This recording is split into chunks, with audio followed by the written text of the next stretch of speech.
It's not in the face! Thank you. Hello and welcome to Hey Not the Face with your host John Nash and your producer me, Steffi Haynes. And today we are discussing a whole bunch of stuff that will include conversation on the big announcements from ESPN about the NFL and the WWE. We are going to talk about the TKO investors call. We are going to talk about ABC's annual meeting. We are also going to talk about Andy Foster's interview with Ariel Helwani and a lot more. But first, you should know that some of this will be behind a paywall, so you will need to subscribe with your dollars. Also, I want to give a quick shout out to Rob Joyner, aka Rob Nashville, on Twitter, as some of our questions in our outline will be from talking points that he has contributed via his own Twitter. You will find that we use some content from him quite a bit, so I just figured I would go ahead and give him the hat tip today. So, John, how the heck are you? I hear you have a visitor with you today. I had a visitor. She left. She walked over into the other room. I was boring her already. The show already bores her. John's got his girlfriend's cat that he's taking care of today.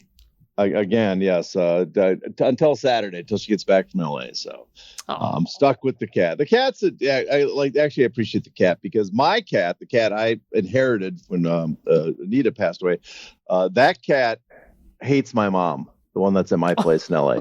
Just hisses at my mom. She walks in the room. My mom felt really bad, upset, self-conscious. And now this cat is the most loving cat possible and jumps in my mom's lap immediately and lets her pet her. So it's all is good. So my cat got written out of the Nash family will, gets nothing now from my mom when she passes away. And this cat gets everything, and even me and my brothers got cut out. So there's a little bit of a scandal over here at Casa de Nash. So. And before we start, too, I also wanted to I got to make a correction for last week when we talked about those topology rankings. I made a mistake when I was describing the conversation I had with them. I had meant to note that they had explained why it was only UFC fighters in the rankings, that it was too complex, too difficult with the algorithm that they're coming up with to include non-UFC fighters. And I had meant to bring that up, but instead, I still have my complaint that I think it should be all fighters instead of UFC fighters. But if you listen to the episode, I think it's pretty clear. At one point, I lose my train of thought, and that's where I was going. And I just wanted to include that because I do feel a little bad that I left that out. It makes it sound like I had that they didn't explain that to me. And I think it's only fair to them to give them to let the listeners know that they did explain to me why they're demonstrating it, that why they thought about including all fighters. It proved it's too difficult right now for them to include all fighters. And they probably will refine this thing where that they can make it all encompassing at some point, right? I hope so. I hope that's the case. I would like it. We go back to I'm a broken record on this. I just really dislike single promotion rankings. Sure.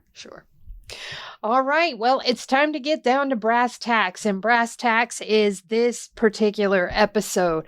So ESPN made major deals this week, both with the NFL and the WWE. What can you tell us about those deals? Well, actually, they're pretty big news if you're a football fan. The ESPN, they gain a distribution rights to the NFL Red Zone channel, and we'll get the broadcast rights to 3 additional games for the year. So I think ESPN now gets 28 total NFL games for the year. The NFL Network, while under the ESPN umbrella, will broadcast 7 games. ESPN will also assume control of the NFL fantasy football business. In exchange for that, as part of the deal, is the ESPN gaining distribution rights to these, NFL assets. ESPN, I should say, is giving the NFL a 10% equity stake in the sports network. So that's the NFL deal with ESPN, and then there's this WWE deal, which is reportedly a 5-year deal worth $1.6 billion. So ESPN is paying an average of $325 million a year annually. That's the average value. And the WWE will continue to produce the events themselves, like they've been doing before. So that's the two big deals that were signed, and it elevates its it brings up questions of what the media landscape's going to be like, what kind of reporting and coverage ESPN's going to do with the NFL now that they're partners. I mean, not just partners doing business together, but they actually own a stake in the company. And also, I think it elevates WWE as a major, I don't want to say sports property. And, I don't want wrestling fans to get upset at me for saying that too, but because they're not a sports property, but a sports entertainment property. They're a major property now.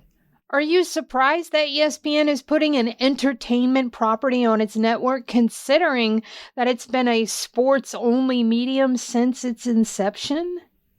I was somewhat surprised talking to my older brother, who's a massive sports fan, stick and ball sports fan. I mean, to the point of insanity. He was a pro wrestling fan as a kid. I don't think he has nothing personal, nothing against pro wrestling. His fans watch it, but for him as a sports purist, it felt wrong that WWE will now be on ESPN. He did not like that. So I was not surprised, but there might be some people out there that do not like it. But to me, it felt because there'd been some discussions earlier, I shouldn't say rumors, but people had floated the idea of WWE being on ESPN. It didn't feel incredibly outlandish. And also the way, I don't know how this happened over the last few decades. It is amazing of how much more mainstream and accepted WWE is amongst, sporting fans compared to where it was when I was a kid. And I don't know how that happened, but that's the way it is now. So I guess I was not really surprised that this happened. What do you think about ESPN's new direct-to-consumer pricing for the WWE? Because it's kind of expensive. Well, I mean, also part of that package would be some of the NFL content. It's $29.99 is going to be the price point, which is going to be really expensive, but they're going to, eventually rope in a bunch of other content. I guess if you're looking at some NFL content that used to be on, and the full details of what's going to stay on the NFL network, what's going to be folded over, we don't know yet. But if you're getting some NFL content on this platform, if you're getting some games with it, if you're a WWE fan, then you're getting the WWE with it. If eventually, and this is, I'm sure we'll talk about, going forward, if they get the UFC content down there and other sports, then people might say it's worthwhile because they were paying so much for this content elsewhere. But that's still, if you're only one sport specific or one interest, if you're a WWE only fan or an NFL only fan or just one sport, and you have to get this direct to consumer platform, that's a hefty price tag. Is there still room for UFC after all those big expenditures? I'm starting to think it's more likely that the UFC ends up with ESPN because of this. And I think it's also likely, we talked about how it's impossible to get rid of the pay-per-views because they're going to want so much money for the pay-per-views. UFC is that those 12 to 14 events per year, they built up that package to be their most valuable package of content. That I thought they still have to do pay-per-views, which means they're probably going to end up on ESPN because they're the ones that do pay-per-view. Netflix doesn't. But this DTC, this $30 a month, if they think they can get enough subscribers, even more so than they sell the pay-per-views, I can imagine now, I'm not guaranteeing it. I still think there's a chance they end up doing pay-per-views either with ESPN or somewhere else. But I can imagine now them giving the pay-per-view content to this platform, because they think it'll get a large number of subscribers. And so, maybe the future of no pay-per-views here, although $30 a month is pretty close to paying for pay-per-views. Now, we've been talking about direct-to-consumer pricing. Remind me, this is not ESPN Plus, right? This is a whole separate thing. Yeah, this is a new platform they're coming up with. They're going to launch. And I wonder if eventually ESPN Plus will be folded into it or they're going to keep ESPN Plus separate. But for right, and actually I've heard some people upset about that because it's like, well, now I have ESPN Plus. Do I have to get the DTC? There's this new thing as well. But currently they're separate, and we will see what the future will hold when more announcements are made. But I don't see how you can keep ESPN Plus and this new entity. I think one is you're getting that situation where you had Showtime Plus or Paramount was operating at multiple platforms, and it just gets too confusing. They're going to have to, I think, fold a bunch of them in, and I think ESPN Plus's days are numbered. Also, it talks about WWE PLE's premium live events. When we talk about premium live events, are we only talking about like WrestleMania, SummerSlam, things like that? Or are we also talking about more and more content being folded in? Let me tap into my expertise on modern pro wrestling here, because I am the expert in this. The premium live events are what were formerly pay-per-views. And I have learned that there is, all these events besides the big ones that I remember, like Royal Rumble, WrestleMania. And so there's 10 of these per year, apparently, 10 with all kinds of names. Every year, the same gimmick breaks out for every one of them, I guess. So wrestling fans, you know what they are, but there's 10 of them. And those 10 are the premier, what used to be the pay-per-view events. And then WWE moved them to their own network and then sold them to Peacock. So they kind of took them off pay-per-view to begin with. And so those premium live events have been a separate package, a more expensive package. Those are the big premier events every month. They're going to be on it. And as I mentioned, the new agreement is $1.625 billion over 5 years. And to show you how valuable that is, and there's some interesting things here that we can use as maybe a reference point for what's going to happen with the UFC. Is previous rights deal was $180 million a year, right, being paid to a Peacock. The last year they just got about $190 million in 2025. They paid to Peacock, so this is an 81% increase over that. And so they will receive, just under $50 million next year. Before the agreement expires in March as part of the Peacock deal. Now, also what's interesting is this new ESPN agreement covers just the premium live events. The Peacock deal before included the other wrestling promotion they have Next, I think it's called. Yep.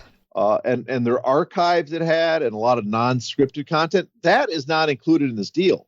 And so they can shop that elsewhere for even more money. So this deal, as much as it's an 81% increase, it's actually even a bigger increase because there's still a whole separate package of content they can sell elsewhere.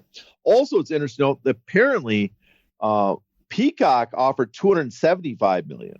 And so the 50 additional million ESPN paid above that for less of the content was how much more ESPN was willing to get it. And that apparently also that WWE tried shopping WrestleMania separately. They were willing to take WrestleMania out of the package and sell that as a one-time event to someone. I'm guessing maybe Netflix, because it's a spectacle. It makes sense for them. If it would have made sense price-wise, but ESPN offered a package that I'm sure they wanted WrestleMania as part of it. And so the price they offered, they folded it back into the deal. So that tells you though, that this is a big markup, almost 100% more than what they paid before. And you look at what the UFC is probably looking to ask now, or asking to get on their next deal.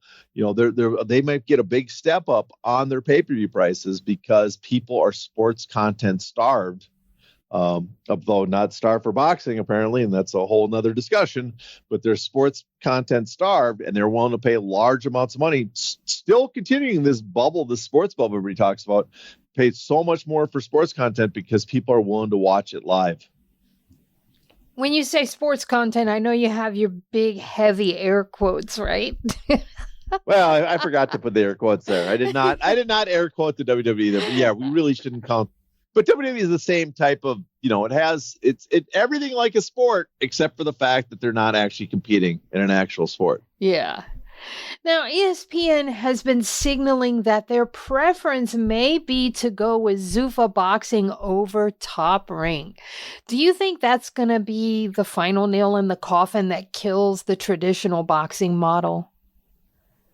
Well, if they pass the amendment to the Professional Boxing Safety Act, if they pass the Muhammad Ali American Boxing Revival Act and introduce UBOs to boxing. And then in return, also Zuffa Boxing gets a ESPN deal, and it's an exclusive deal. Well, that's definitely, I don't know if it's going to kill it, but it's definitely going to help put to end the other promotions, the model that had worked before or was, in the past been used for decades. That is definitely going to get a leg up for TKO.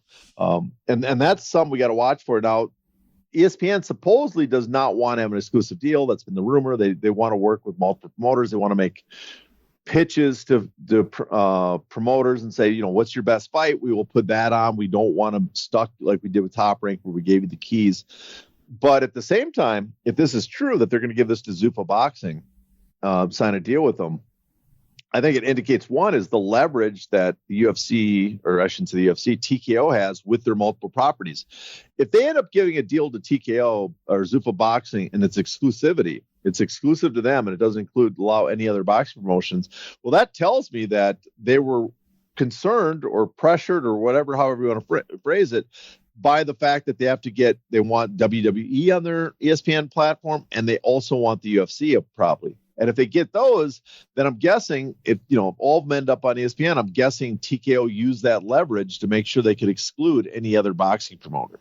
And so we'll wait and see if that actually happens. If ESPN really wants to have it for its, open aired, non-exclusivity, if that's true, they want to stick to that, or if they cave in and give an exclusive deal to TKO. But the other question we'll have is, if they do end up signing Zuffa Boxing, what kind of deal do they have?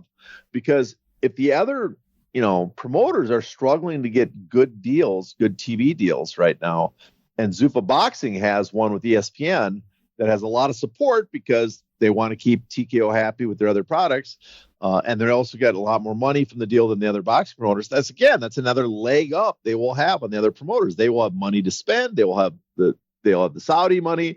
They'll have the money from a deal. They'll have the access to an audience from the ESPN deal. All those things will give them another advantage. And then on top of that, they'll have this UBO. So, if all that falls into place for TKO, then I think the other promotions, the rest of boxing, is in serious trouble. That the UBO, the TKO's plan, will be in full effect. Disney's earnings report painted a grim picture of UFC pay-per-view numbers. What can you tell us about that?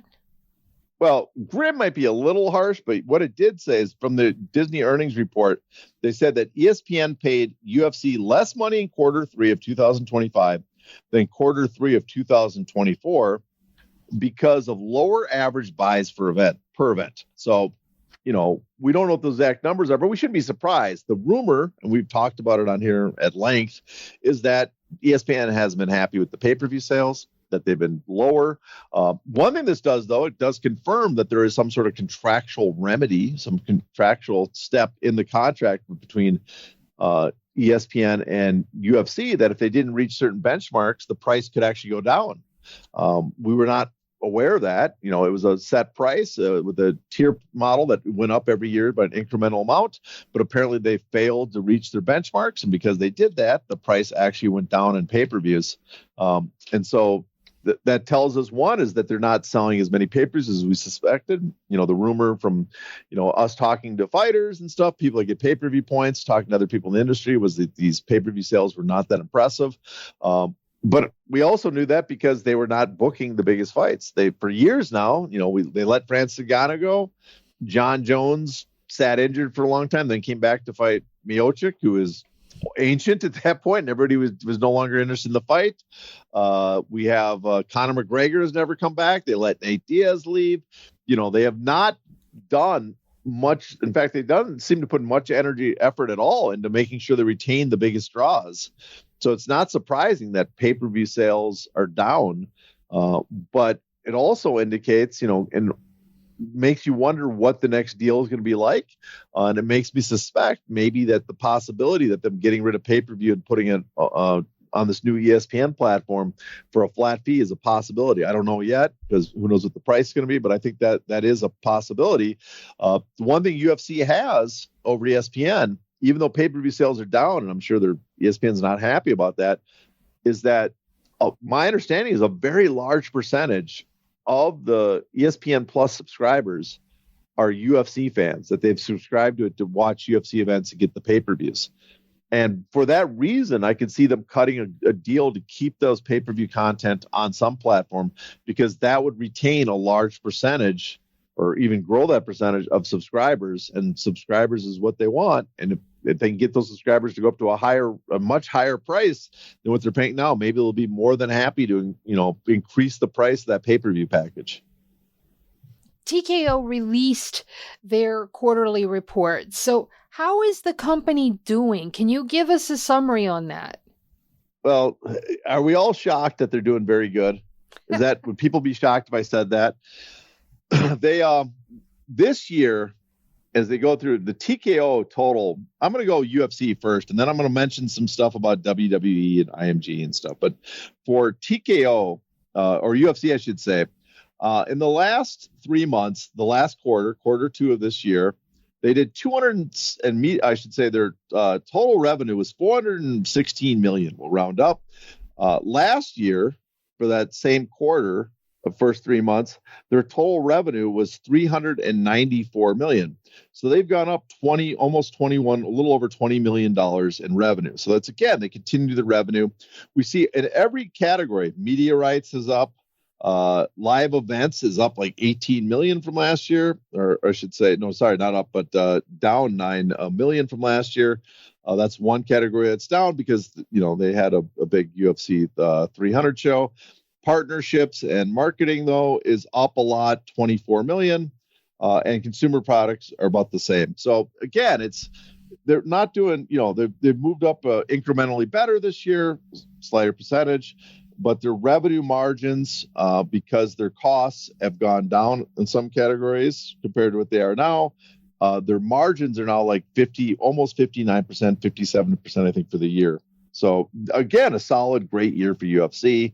But what's interesting to me is they noted is WWE this quarter, their revenue was even more than the UFC in the quarter, 556 million this quarter compared to 415 million to the UFC.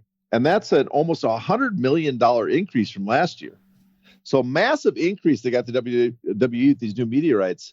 What's even more interesting about the WWE is that their margins are now went from the 40% category range for margins for EBITDA up to 59%. They're the same as the UFC. And so they've massively increased the profit margins for the WWE in 1 year. And I'm guessing they have the same outlook. What's going to happen is next year is when the UFC gets this new broadcast deal, that they're looking for the UFC EBITDA margins to rise even higher. I wouldn't be shocked if they're expecting 70% margins at some point with the amount of extra revenue they're going to make. Even if you increase fighter pay, on the wage level, but as long as you keep that wage share the same, their revenue, the margins are going to increase for the UFC next year. So that the thing is UFC does not look like it's doing dramatically better this year than last year, just slightly better, up, inflation adjusted, just a little bit better. But they're in position to see another big, huge step increase when this new broadcast deal is signed. On the TKO investors call, what did we learn about their movement with this Ollie Act amendment? Oh, boy. So much going on in that. Well, we know one thing, and this is not a shock, is... To access the bonus content of this episode, you must be a paid subscriber. To do that, go to heynottheface.substack.com and subscribe today.